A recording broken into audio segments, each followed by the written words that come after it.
कोई भी कंप्यूटर या लैपटॉप जब आप बाय करने का सोचते होंगे तो उसमें एक बहुत ही इम्पॉर्टेंट कंसिडरेशन होता है कि उसमें किस तरह की हार्ड डिस्क लगी हुई है।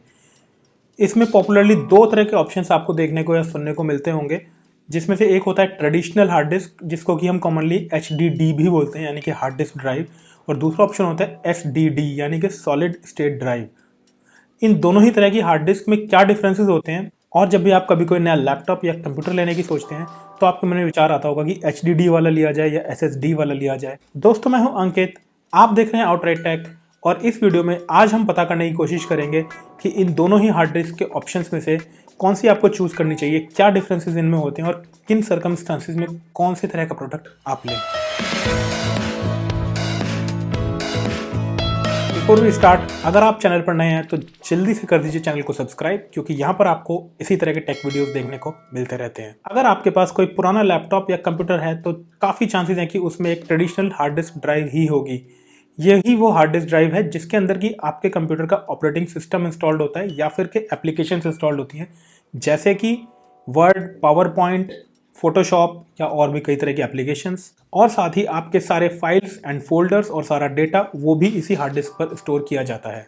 इस हार्ड डिस्क के अंदर एक सर्कुलर डिस्क होती है जिसको कि हम कॉमनली प्लेटर के नाम से बुलाते हैं, और जब भी हमें इस पर कोई डेटा रीड, राइट या डिलीट करना होता है तो ये सर्कुलर प्लेटर स्पिन करना स्टार्ट कर देता है, और जब ये स्पिन करता है तो एक रीड राइट आर्म होती है इस डिस्क के अंदर जो कि उसको टच करती है और वहाँ से डेटा को रीड करती है, आपके पास रिटर्न करती है या सिमिलरली डिलीट भी कर सकती है। जितना ज़्यादा तेज ये प्लेटर स्पिन करेगा उतनी ज़्यादा स्पीड आपकी हार्ड डिस्क की होगी, और उतनी ही ज़्यादा स्पीड से आपका कंप्यूटर बूट करेगा, या तो तेज करेगा अगर स्पीड फास्ट है, और स्पीड स्लो है तो बूट करने में भी टाइम ज़्यादा लगेगा या एप्लीकेशन लोड होने में भी टाइम ज़्यादा लगेगा। मतलब ये कि ज़्यादा तेज स्पीड मतलब ज़्यादा fast experience. In hard disk को मदरबोर्ड से कनेक्ट करने के लिए SATA कनेक्शंस का यूज़ किया जाता है, और अभी तक सबसे नया SATA कनेक्शन जो अवेलेबल है वो है SATA 3। SATA 3 काफ़ी फास्ट डेटा रीड और राइट कर पाता है हार्ड डिस्क से। अगर हार्ड डिस्क के साथ SATA 3 कनेक्शन यूज़ किया जाता है तो एक काफ़ी फास्ट स्पीड से डेटा को रीड और राइट कर सकता है हार्ड डिस्क में।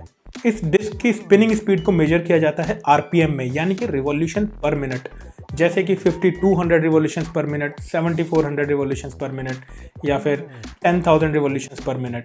जितना ज़्यादा ये नंबर होगा उतनी ही ज़्यादा फास्ट हार्ड डिस्क हो जाएगी। अब बात करते हैं SSD के बारे में। SSD एक रिलेटिवली नई टेक्नोलॉजी है, स्टिल अभी काफ़ी साल हो गए हैं इसको आए हुए, लेकिन रिलेटिवली HDD के कंपैरिजन में अभी भी एक नई टेक्नोलॉजी है। और अगर आपके पास कोई भी मॉडर्न लैपटॉप या कंप्यूटर होगा तो बहुत चांसेस हैं कि उसके अंदर SSD का यूज़ किया गया होगा। SSD में HDD की तरह कोई मूविंग पार्ट नहीं होते हैं, जैसे कोई स्पिनिंग करने वाली डिस्क या कुछ उस तरह का नहीं होता है, बल्कि इसके अंदर होती है एक NAND फ्लैश मेमोरी, यानी कि नेगेटिव एंड फ्लैश मेमोरी। तो जितनी ज़्यादा NAND मेमोरी चिप्स उस SSD के अंदर होंगी उतनी ही ज़्यादा उसकी स्टोरेज कैपेसिटी होगी।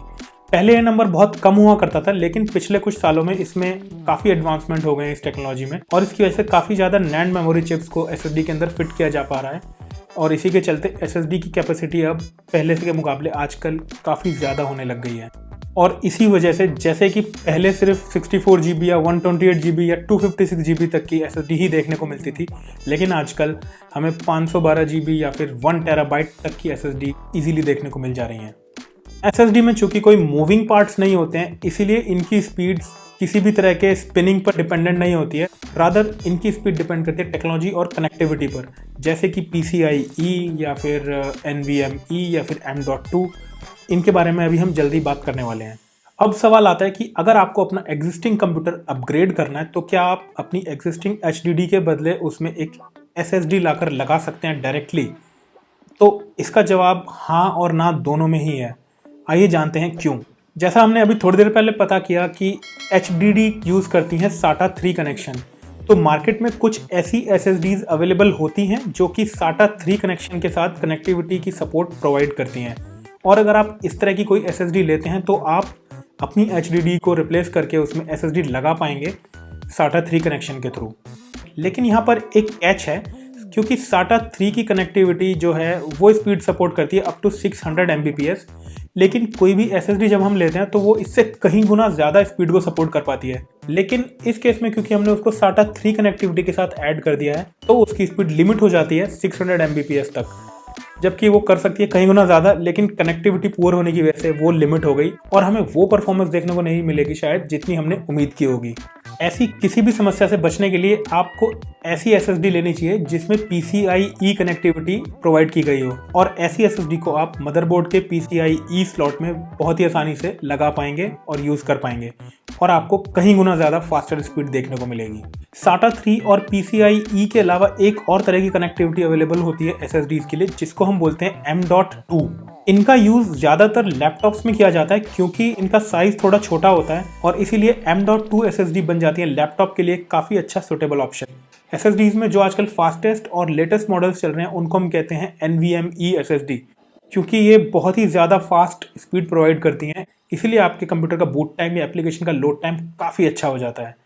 तो अगली बार कंप्यूटर लेते वक्त या लैपटॉप लेते वक्त ध्यान रखें कि उसमें NVMe होगी, तो बहुत ही अच्छी परफॉर्मेंस आपको देखने को मिलेगी।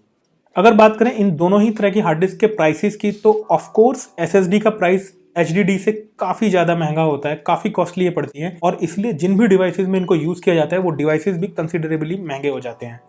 इस चीज़ को ओवरकम करने के लिए कुछ कंपनीज ने आजकल अपने प्रोडक्ट्स में दोनों का कॉम्बिनेशन प्रोवाइड करना स्टार्ट कर दिया है। फॉर एग्जांपल 128 GB की SSD दे देते हैं जिसमें कि आपका ऑपरेटिंग सिस्टम इंस्टॉल कर दिया जाता है, जो कि आपके सिस्टम को फास्ट बूट करा पाता है या एप्लीकेशन लोड टाइम को फास्ट कर देता है। प्लस उसमें एक अलग से HDD भी लगा दी जाती है 1 TB की फॉर एग्जाम्पल, जिसमें कि आप अपना सारा डेटा स्टोर करके रख सकते हैं, जैसे कि फाइल्स, फोल्डर्स या गेम्स का डेटा, एनीथिंग लाइक दैट। तो ये था HDD और SSD के बारे में। दोस्तों उम्मीद करता हूँ कि मैं किसी हद तक आपको एक्सप्लेन करने में सफल रहूँगा कि HDD और SSD में डिफरेंस क्या होता है और कौन सी आपको बेटर परफॉर्मेंस देती है। अगर हाँ तो प्लीज़ मेरे चैनल को सब्सक्राइब कर दीजिए और दबा दीजिए नोटिफिकेशन बेल का आइकन। वीडियो देखने के लिए thank you. Take care friends, फिर मिलेंगे जल्दी ही।